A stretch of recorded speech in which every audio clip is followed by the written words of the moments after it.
So hello friends, आज हम बात करेंगे हमारी एक नई स्ट्रेटजी के ऊपर जिसका नाम है बुल कैंडोर। तो आइए इस स्ट्रेटजी के बारे में हम डिटेल डिस्कशन करते हैं कि कब इस स्ट्रेटजी का हम यूज़ करेंगे एंड क्या मोटिव होता है, मार्केट की क्या डायरेक्शन होती है कि जब हम इस स्ट्रेटजी को यूज़ कर सकते हैं। तो आइए स्टार्ट करते हैं। तो इसमें पहला पॉइंट क्या होता है, इस स्ट्रेटजी को जब अप्लाई किया जाता है, जब हमारा व्यू मार्केट को लेके कैसा है, बुलिश। मतलब क्या है, देखो इस इधर बुल का मतलब क्या है? बुल का मतलब होता है कि हमारा एक्सपेक्टेशन क्या है मार्केट को लेके कि मार्केट बढ़ेगी आने वाले टाइम में, ठीक है? दूसरी चीज़ क्या है, इस स्ट्रैटेजी को हम तब इम्प्लीमेंट करते हैं, हमारा व्यू तो बुलिश है, लेकिन आफ्टर सम टाइम यानी कुछ 200 पॉइंट ऊपर होने के बाद मार्केट क्या हो जाएगी, साइडवेज। ये ऐसा हमारा एक एक्सपेक्टेशन है, तभी हम इस स्ट्रैटेजी को यूज़ करेंगे, ठीक है? थर्ड पॉइंट क्या है, इस स्ट्रैटेजी में जो आपका रिस्क और रिवॉर्ड बनेगा, वो आपका बनेगा 1:3। 1:3 का मतलब क्या हुआ कि ₹1 का लॉस तो ₹3 का प्रॉफिट, ठीक है? अगर इसके ग्राफ की बात करें, तो इसका जो ग्राफ है बुल कैंडोर का, वो कुछ इस तरीके से बनेगा, जिसमें आपका ये जो है, ये शो करेगा आपका लॉस और ये एरिया आपका शो करेगा आपका प्रॉफिट, ठीक है? करंट मार्केट प्राइस, यहाँ पे आपकी कुछ प्राइस अभी चल रही होगी, करंट मार्केट प्राइस। तो मैंने क्या बोला, आपका व्यू क्या है, बुलिश कि मार्केट बढ़ेगी, उसके बाद क्या हो जाएगी, साइडवेज। यानी इसके अंदर ही आपको लगेगा, आपको एक्सपेक्टेशन होनी चाहिए या ऐसा आपका व्यू होना चाहिए कि मार्केट इसके ऊपर तो नहीं जाएगी, ठीक है? या इसके नीचे आफ्टर सम टाइम कुछ नहीं जाएगी, ठीक है? तो आपको समझ आया होगा कि बुल कॉन्डोर का हम इस्तेमाल कब और किस सिचुएशन में करते हैं, ठीक है? इस स्ट्रेटजी को आप किसी भी सेगमेंट में इम्प्लीमेंट कर सकते हैं। निफ्टी, बैंक निफ्टी, क्रिप्टो में कोई भी बीटीसी, इथेरियम, ठीक है? इसको मैं आपको प्रैक्टिकली बीटीसी में लगा के दिखाऊँगा कि किस तरीके से इस स्ट्रेटजी को हम बीटीसी में लगा सकते हैं, ठीक है? तो देखिए, मैंने यहाँ पे बीटीसी में इस स्ट्रेटजी को लगाया हुआ है। अगर आप देखेंगे यहाँ पे, इसमें क्या है, ये एरिया हमारा एट द मनी है, ये वाली लाइन, ठीक है? ये कॉल ऑप्शन है, ये पुट ऑप्शन है। ये वाली साइड हमारी इन दी मनी है कॉल की, यहाँ से स्टार्ट होगी, यहाँ तक ये पूरा अंदर तक इन दी मनी, ये पुट की इन दी मनी है। ये स्ट्रैटेजी मैंने लगाई है कॉल के आउट ऑफ द मनी में, आउट ऑफ द मनी में जाके लगाई है। आज तारीख है आपकी 17 तारीख, लगाया है मैंने 30 तारीख को, ठीक है? इसमें मैंने 97 का कॉल बाय किया है, उसके बाद 98 का कॉल सेल किया है, ठीक है? यहाँ पे 1,03,000 का डॉलर का मैंने क्या किया है, सेल किया है, उसको बाय से हेज किया है, ठीक है? तो ये जो बन गया आपका रेड, इसमें तो रेड अगर आप देखेंगे, इसमें तो आपको प्रीमियम मिलेगा, ठीक है? और ये जो ग्रीन एरिया है, इसमें हमने हेज किया है, ठीक है?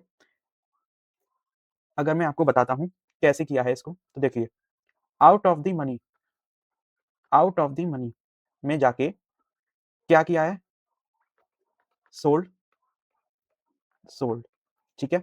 इसको फिर हेज किया है हमने बाय से, ये भी क्या है, same out of the money, buy वाला भी, और इसको भी, ये भी आउट ऑफ द मनी है जिसको हमने बाय से क्या किया है, होल्ड। तो ये जो हमको क्या मिलेगा इसमें, प्रीमियम रिसीव्ड होगा, और ये जो है इसमें क्या होगा, प्रीमियम पे, ठीक है? अगर मार्केट इसके बीच में ही क्या कहते हैं उसको, बीच में ही रहती है, तो इसमें हमको जो हमने सोल्ड किया है, तो इसमें क्या होगा, धीरे-धीरे प्रीमियम का डीके होने लगेगा, जिससे हमको जो फायदा होता है इस स्ट्रैटेजी में, वो थीटा डीके का होता है, ठीक है? यानी हम बोल सकते हैं इसमें डीके, हमको टाइम डीके जो बोला जाता है, टाइम डीके का क्या होगा, फायदा, यानी प्रीमियम समय के साथ क्या होगा, गिरता चला जाएगा, ठीक है? तो इस तरीके से हम इस स्ट्रैटेजी को बना सकते हैं। अब इसमें आपने देखा होगा कि मैंने इधर लगाया है, बाय को हेज किया, जबकि मेरे को यहाँ पे करना चाहिए था। अगर आप इसका एनालाइज़ पे ऑफ करोगे, तो कुछ इस तरीके से बन जाएगा। तो ये आपको खुद ही एडजस्टमेंट करनी पड़ेगी यहाँ पे कि कहाँ पे ये बिल्कुल ठीक बैठ रहा है। अब अगर आप इसको यहाँ पे लगाओगे, तो 1:3 का आपका रिस्क रिवॉर्ड बनेगा। देखिए 2.7, ठीक है? तो इसको क्या करो, इसको थोड़ा और अगर हम कम करेंगे, तो 1:3 तक का हमारा रिस्क रिवॉर्ड बन जाएगा आराम से, ठीक है? तो आप इस स्ट्रैटेजी को इम्प्लीमेंट कर सकते हैं किसी भी सेगमेंट में।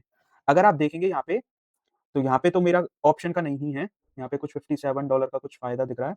ये एक्चुअली आइसोलेटेड मो ये आइसोलेटेड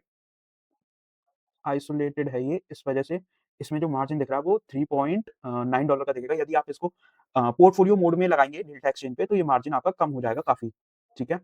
अगर आप बोलो तो मैं इसमें दिखा देता हूँ आपको, पोर्टफोलियो मोड में। यहाँ पे भी मेरी शायद कुछ स्ट्रैटेजी चल रही है जिसमें $2 का प्रॉफ़िट है। चलो मैं इसमें दिखा देता हूँ। इसमें हमको क्या करना है, जैसे कि मेरा एक्सपेक्टेशन है, यहाँ सेल कर दिया, यहाँ मैंने बाय कर दिया, ठीक है? थोड़ा नीचे जाके मुझे लग रहा है इसके ऊपर नहीं जाएगा और इसको मैंने बाय कर लिया, हेज कर लिया। अगर इसको आप एनालाइज़ पे ऑफ करोगे, तो कुछ इस तरीके से चार्ट बनेगा 1.24। अब मैं क्या करूँगा, इसको सेल एंड बाय, ठीक है? अब इसको एनालाइज़ पे ऑफ करोगे, तो 3:1:3.4, यानी ₹1 का लॉस, 3.4 का प्रॉफिट। इसकी रेंज ध्यान रखना, आप जितना ज़्यादा बढ़ा के रखोगे, उतना ज़्यादा आपको फ़ायदा होगा।